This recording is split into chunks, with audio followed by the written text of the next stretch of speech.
অনলাইনে জুয়ার টাকার ভাগাভাগি নিয়ে বিরোধের জেরে দ্বিতীয় শ্রেণীর এক মাদ্রাসা ছাত্রকে হত্যার অভিযোগ উঠেছে প্রতিবেশী এক কলেজ ছাত্রের বিরুদ্ধে। এতে এলাকায় সৃষ্টি হয় চাঞ্চল্য ও ক্ষোভ। নিখোঁজের একদিন পর শিশুটির বস্তাবন্দি মরদেহ উদ্ধার করা হয় একটি সেফটি ট্যাঙ্ক থেকে।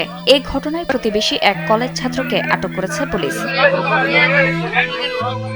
নিহত শিশু আন্দালিব সাদমান ওরফে রাফি ময়মনসিংহ মুক্তাগাছা উপজেলার জমিনপুর গ্রামের ব্যবসায়ী জহিরুল ইসলামের ছেলে। স্থানীয় একটি রেসিডেন্সিয়াল মাদ্রাসায় দ্বিতীয় শ্রেণীতে পড়ত সে। শুক্রবার দুপুরের পর থেকে নিখোঁজ ছিল রাফি। বিভিন্ন জায়গায় খোঁজাখুঁজি করেও তাকে না পেয়ে এলাকায় মাইকিং করেন পরিবারের সদস্যরা। সেদিন রাতেই থানায় একটি সাধারণ ডায়েরিও করা হয়। এই খুনি এই পরিকল্পনা আরো 1 মাস আগের থেকে করতেছে। স্যান্ডেলিনা সো রূপচর্চায় আভিজাত্য। ও কোন জায়গায় আর কোল কিনারা না পাইয়া ভাই তাই না মাইরা লাইছে।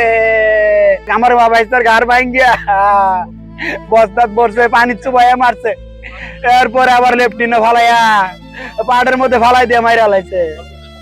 আমি আমার রাফি আমার বাড়ির ছেলে, আমাদের অনেক আদরের। এই রাফিকে আমাদের আত্মীয় স্বজন যারা আছে সবাই অনেক আদর করে, অনেক। ওর মতো সুন্দর ছেলে হয় না, ভালো ছেলে হয় না। আমি চাই যে জনগণের মাঝখানে দাঁড় করাইয়া ওর এমন একটা শাস্তি দেখ জনগণে, যে এরকম নির্দিষ্ট কাজ যাতে কোনো সন্তানের না হয়। শনিবার তদন্তে গিয়ে পুলিশ জানতে পারে রাফির বাবার সঙ্গে প্রতিবেশী খোকন মিয়ার অনলাইনে জুয়ার টাকার ভাগাভাগি নিয়ে দীর্ঘদিন ধরে বিরোধ চলছিল।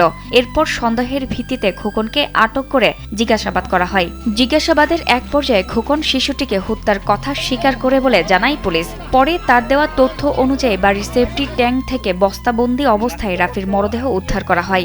ধারণা করা হচ্ছে পানিতে চুবিয়ে হত্যার পর মরদেহ লুকিয়ে রাখা হয়। পাখির বাসা দেখানোর কথা বলে শিশুটিকে বাড়ি থেকে ডেকে নিয়ে যাওয়া হয়েছিল বলে জানায় পরিবার ও স্থানীয়রা। আমার ছেলের 2 দিন আগ থেকে ওই পাখি দিব এই লোক দেখাইয়া ওর পিছনে ঘুরাইতেছে 2 দিন 3 দিন ধরে। পরীক্ষার কারণে তেমন একটা যাইতে পারে না।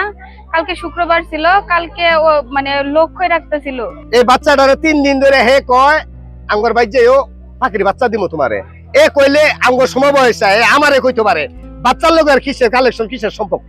বাবার সঙ্গে টাকা নিয়ে বিরোধের জেরেই এই হত্যাকাণ্ড ঘটেছে বলে প্রাথমিকভাবে ধারণা করছে পুলিশ। মরদেহ ময়না তদন্তের জন্য পাঠানো হয়েছে এবং পুরো ঘটনা তদন্ত করে দেখা হচ্ছে বলে জানায় মুক্তাগাছা থানার ভারপ্রাপ্ত কর্মকর্তা। আমরা এটা তদন্ত করে দেখতেছি যে এই কুকনের সাথে আরো কেউ জড়িত আছে কিনা। কুকনকে জিজ্ঞাসাবাদ করব আর লাশ ময়না তদন্তের জন্য ময়মনসিংহ মেডিকেলে প্রেরণ করব। আমাদের সার্কেল স্যারও আসতেছে ঘটনাস্থলে। আমরা আইনগতভাবে যে ব্যবস্থা নেওয়া ব্যবস্থা প্রক্রিয়া। জান্নাতুল ফেরদৌস, কালবেলা।